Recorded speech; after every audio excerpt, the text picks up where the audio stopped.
चाहे बेधी राखे राम, चाहे बेधी राखे राम, अरे ताही बेधी रही और सीताराम सीताराम सीताराम कहिए, सीताराम सीताराम सीताराम कहिए।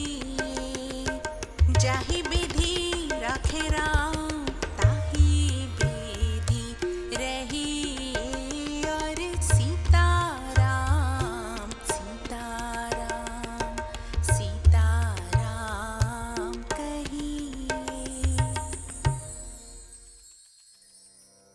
भारत माता और हिसाली वाली मैया को मेरा प्रणाम। पावन चिंतनधारा आश्रम की ओर से सभी को जय श्री राम। श्री वाल्मीकि कृत रामायण एक धार्मिक ऐतिहासिक महाकाव्य में मैं अयोध्या कांड का भक्ति भाव से पठन करती हूँ। निवेदन है कि आप भी श्रद्धा भाव से इसका श्रवण करें। ओम श्री गणेशाय नमः। ओम श्री सरस्वते नमः। ओम श्री हनुमते नमः। ओम श्री गुरुवे नमः। श्री सियावर राम शरणागतम्।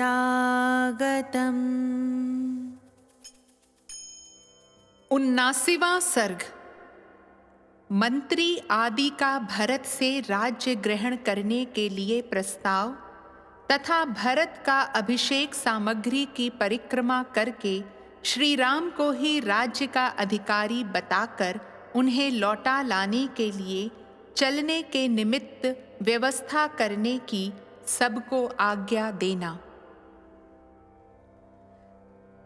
तदनंतर 14वें दिन प्रातःकाल समस्त राज कर्मचारी मिलकर भरत से इस प्रकार बोले, महायशस्वी राजकुमार, जो हमारे सर्वश्रेष्ठ गुरु थे, वे महाराज दशरथ तो अपने ज्येष्ठ पुत्र श्री राम तथा महाबली लक्ष्मण को वन में भेजकर स्वयं स्वर्ग लोक को चले गए। अब इस राज्य का कोई स्वामी नहीं है, इसलिए अब आप ही हमारे राजा हों। आपके बड़े भाई को स्वयं महाराज ने वनवास की आज्ञा दी और आपको यह राज्य प्रदान किया, अतः आपका राजा होना न्याय संगत है। इस संगति के कारण ही आप राज्य को अपने अधिकार में लेकर किसी के प्रति कोई अपराध नहीं कर रहे हैं। राजकुमार रघुनंदन, ये मंत्री आदि स्वजन, पुरवासी तथा सेठ लोग अभिषेक की सब सामग्री लेकर आपकी राह देखते हैं।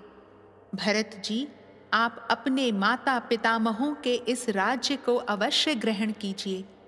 नरश्रेष्ठ, राजा के पद पर अपना अभिषेक कराइए और हम लोगों की रक्षा कीजिए।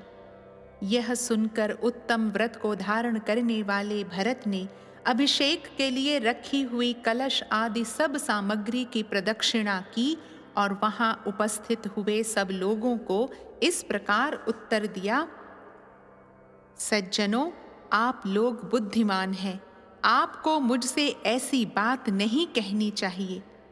हमारे कुल में सदा ज्येष्ठ पुत्र ही राज्य का अधिकारी होता आया है और यही उचित भी है।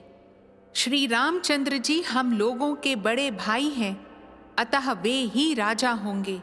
उनके बदले मैं ही 14 वर्षों तक वन में निवास करूंगा। आप लोग विशाल चतुरंगिणी सेना जो सब प्रकार से सबल हो तैयार कीजिए। मैं अपने ज्येष्ठ भ्राता श्री रामचंद्र जी को वन से लौटा लाऊंगा। अभिषेक के लिए संचित हुई इस सारी सामग्री को आगे करके मैं श्री राम से मिलने के लिए वन में चलूंगा और उन नर श्रेष्ठ श्री रामचंद्र जी का वहीं अभिषेक करके यज्ञ से लाई जाने वाली अग्नि के समान उन्हें आगे करके अयोध्या में ले आऊंगा। परंतु जिसमें लेश मात्र मातृभाव शेष है, अपनी माता कहलाने वाली इस कैकई को मैं कदापि सफल मनोरथ नहीं होने दूंगा। श्री राम यहाँ के राजा होंगे और मैं दुर्गम वन में निवास करूंगा। कारीगर आगे जाकर रास्ता बनाए, ऊंची नीची भूमि को बराबर करें तथा मार्ग में दुर्गम स्थानों की जानकारी रखने वाले रक्षक भी साथ साथ चले। श्री रामचंद्र जी के लिए ऐसी बातें कहते हुए राजकुमार भरत से वहां आए हुए सब लोगों ने इस प्रकार सुंदर एवं परम उत्तम बात कही। भरत जी, ऐसे उत्तम वचन कहने वाले आपके पास कमल वन में निवास करने वाली लक्ष्मी अवस्थित हों, क्योंकि आप राजा के ज्येष्ठ पुत्र श्री राम को स्वयं ही इस पृथ्वी का राज्य लौटा देना चाहते हैं। उन लोगों का कहा हुआ वह परम उत्तम आशीर्वचन जब कान में पड़ा, तब उसे सुनकर राजकुमार भरत को बड़ी प्रसन्नता हुई। उन सब की ओर देखकर भरत के मुखमंडल में सुशोभित होने वाले नेत्रों से हर्ष जनित आंसुओं की बूंदें गिरने लगीं। भरत के मुख से श्री राम को ले आने की बात सुनकर उस सभा के सभी सदस्यों और मंत्रियों सहित समस्त राज कर्मचारी हर्ष से खिल उठे। उनका सारा शोक दूर हो गया और वे भरत से बोले, नरश्रेष्ठ, आपकी आज्ञा के अनुसार राज परिवार के प्रति भक्ति भाव रखने वाले कारीगरों और रक्षकों को मार्ग ठीक करने के लिए भेज दिया गया है। इस प्रकार श्री वाल्मीकि निर्मित आर्ष रामायण आदि काव्य के अयोध्या कांड में 79वां सर्ग पूरा हुआ। राम रामेति रामेति रमे रामे मनोरमे सहस्रनाम ततुल्यम राम नाम वरानने। 80वां सर्ग। अयोध्या से गंगा तट तक सुरम्य शिविर और कूप आदि से युक्त सुखद राजमार्ग का निर्माण। तत्पश्चात ऊंची नीची एवं सजल निर्जल भूमि का ज्ञान रखने वाले सूत्र कर्म छावनी आदि बनाने के लिए सूत धारण करने में कुशल, मार्ग की रक्षा आदि अपने कर्म में सदा सावधान रहने वाले शूरवीर, भूमि खोदने या सुरंग आदि बनाने वाले, नदी आदि पार करने के लिए तुरंत साधन उपस्थित करने वाले अथवा जल के प्रवाह को रोकने वाले वेतन भोगी कारीगर, थवई, रथ और यंत्र आदि बनाने वाले पुरुष, बढ़ई, मार्ग रक्षक, पेड़ काटने वाले, रसोइये, चूने से पोतने आदि का काम करने वाले, बांस की चटाई और सूप आदि बनाने वाले, चमड़े का चार जामा आदि बनाने वाले तथा रास्ते की विशेष जानकारी रखने वाले सामर्थ्यशाली पुरुषों ने पहले प्रस्थान किया। उस समय मार्ग ठीक करने के लिए एक विशाल जन समुदाय बड़े हर्ष के साथ वन प्रदेश की ओर अग्रसर हुआ, जो पूर्णिमा के दिन उमड़े हुए समुद्र के महान वेग की भांति शोभा पा रहा था। वे मार्ग निर्माण में निपुण कारीगर अपना अपना दल साथ लेकर अनेक प्रकार के औजारों के साथ आगे चल दिए। वे लोग लताएं, बेलें, झाड़ियां, ठूंठे वृक्ष तथा पत्थरों को हटाते और नाना प्रकार के वृक्षों को काटते हुए मार्ग तैयार करने लगे।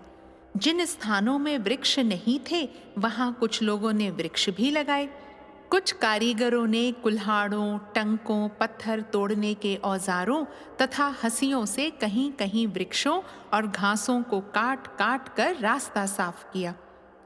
अन्य प्रबल मनुष्यों ने, जिनकी जड़ें नीचे तक जमी हुई थीं, उन कुश, कास आदि के झुरमुटों को हाथों से ही उखाड़ फेंका। वे जहां तहां ऊंचे नीचे दुर्गम स्थानों को खोद खोद कर बराबर कर देते थे।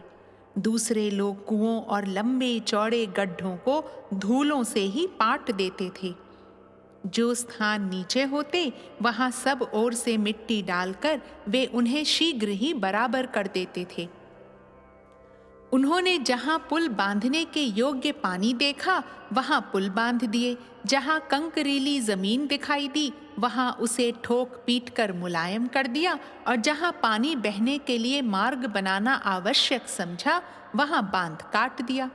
इस प्रकार विभिन्न देशों में वहां की आवश्यकता के अनुसार कार्य किया। छोटे छोटे सोतों को, जिनका पानी सब ओर बह जाया करता था, चारों ओर से बांधकर शीघ्र ही अधिक जल वाला बना दिया। इस तरह थोड़े ही समय में उन्होंने भिन्न भिन्न आकार प्रकार के बहुत से सरोवर तैयार कर दिए, जो अगाध जल से भरे होने के कारण समुद्र के समान जान पड़ते थे। निर्जल स्थानों में नाना प्रकार के अच्छे अच्छे कुएं और बावड़ी आदि बनवा दिए, जो आस-पास बनी हुई वेदिकाओं से अलंकृत थे। इस प्रकार सेना का वह मार्ग देवताओं के मार्ग की भांति अधिक शोभा पाने लगा। उसकी भूमि पर चूना, सुर्खी और कंकरीट बिछाकर उसे कूट पीट कर पक्का कर दिया गया था। उसके किनारे किनारे फूलों से सुशोभित वृक्ष लगाए गए थे। वहां के वृक्षों पर मतवाले पक्षी चहक रहे थे। सारे मार्ग को पताकाओं से सजा दिया गया था। उस पर चंदन मिश्रित जल का छिड़काव किया गया था तथा अनेक प्रकारों के फूलों से वह सड़क सजाई गई थी। मार्ग बन जाने पर जहां तहां छावनी आदि बनाने के लिए जिन्हें अधिकार दिया गया था, कार्य में दत्त चित्त रहने वाले उन लोगों ने भरत की आज्ञा के अनुसार सेवकों को काम करने का आदेश देकर जहां स्वादिष्ट फलों की अधिकता थी, उन सुंदर प्रदेश में छावनियां बनवाई, और जो भरत को अभीष्ट था, मार्ग के भूषण रूप उस शिविर को नाना प्रकार के अलंकारों से और भी सजा दिया। वास्तु कर्म के ज्ञाता विद्वानों ने उत्तम नक्षत्रों और मुहूर्तों में महात्मा भरत के ठहरने के लिए जो जो स्थान बने थे, उनकी प्रतिष्ठा करवाई। मार्ग में बने हुए वे निवेश विश्राम स्थान इंद्रपुरी के समान शोभा पाते थे। उनके चारों ओर खाइयां खोदी गई थीं, धूल मिट्टी के ऊंचे ढेर लगाए गए थे। खेमों के भीतर इंद्र नील मणि की बनी हुई प्रतिमाएं सजाई गई थीं। गलियों और सड़कों से उनकी विशेष शोभा होती थी। राजकीय गृहों और देव स्थानों से युक्त वे शिविर चूने पुते हुए प्राकारों, चहार दीवारियों से घिरे थे। सभी विश्राम स्थान पताकाओं से सुशोभित थे। सर्वत्र बड़ी बड़ी सड़कों का सुंदर ढंग से निर्माण किया गया था। विटंकों, कबूतरों के रहने के स्थानों, कावकों और ऊंचे ऊंचे श्रेष्ठ विमानों के कारण उन सभी शिविरों की बड़ी शोभा हो रही थी।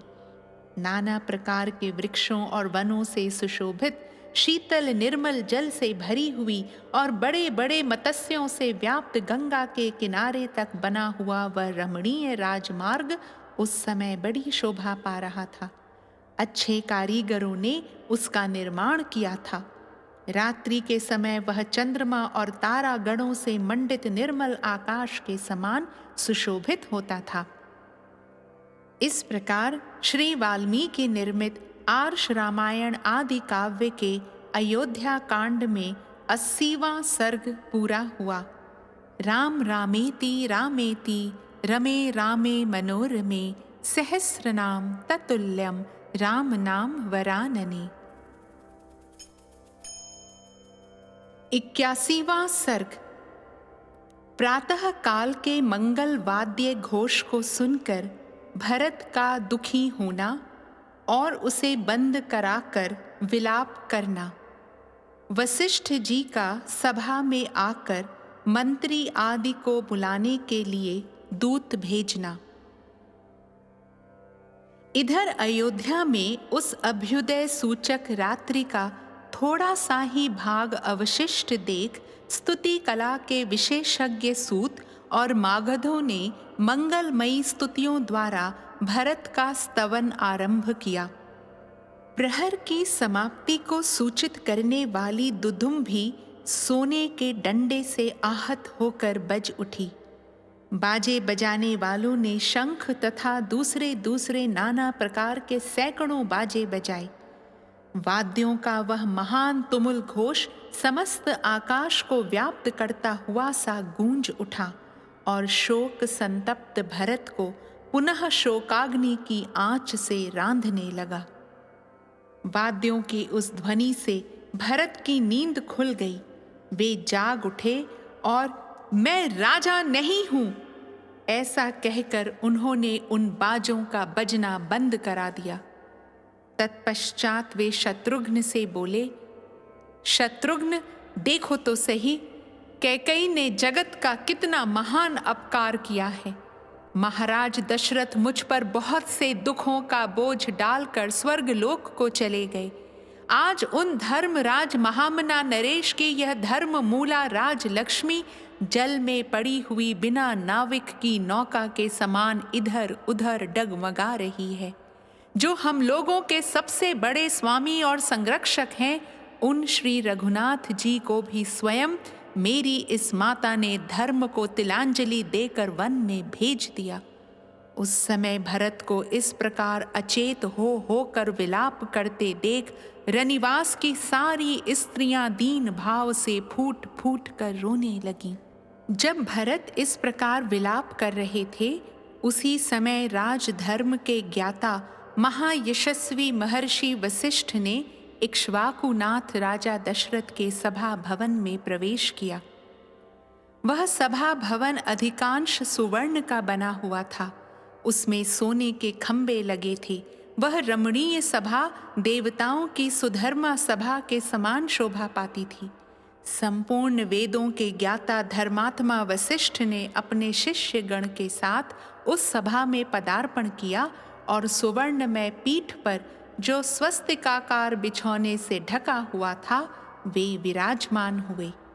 आसन ग्रहण करने के पश्चात उन्होंने दूतों को आज्ञा दी, तुम लोग शांत भाव से जाकर ब्राह्मणों, क्षत्रियों, योद्धाओं, अमात्यों और सेनापतियों को शीघ्र बुला लाओ। अन्य राजकुमारों के साथ यशस्वी भरत और शत्रुघ्न को, मंत्री युधाजित और सुमंत्र को तथा और भी जो हितैषी पुरुष वहां हों, उन सबको शीघ्र बुलाओ। हमें उनसे बहुत ही आवश्यक कार्य है। तदनंतर घोड़े, हाथी और रथों से आने वाले लोगों का महान कोलाहल आरंभ हुआ। तत्पश्चात जैसे देवता इंद्र का अभिनंदन करते हैं, उसी प्रकार समस्त प्रकृतियों, मंत्री, प्रजा आदि ने आते हुए भरत का राजा दशरथ के ही भांति अभिनंदन किया। जलहस्ती से युक्त स्थिर जल वाले तथा मुक्ता आदि मणियों से युक्त शंख और बालुका वाले समुद्र के जलाशय की भांति वह सभा दशरथ पुत्र भरत से सुशोभित होकर वैसी ही शोभा पाने लगी जैसे पूर्व काल में राजा दशरथ की उपस्थिति से शोभा पाती थी। इस प्रकार श्री वाल्मीकि निर्मित आर्ष रामायण आदि काव्य के अयोध्या कांड में 81वां सर्ग पूरा हुआ। राम रामेति रामेति रमे रामे मनोरमे सहस्रनाम ततुल्यम राम नाम वरानने। दशरथ नंदन राजा राम, बड़े कृपालु मेरे राम। सीता के सत पावन राम, सदचित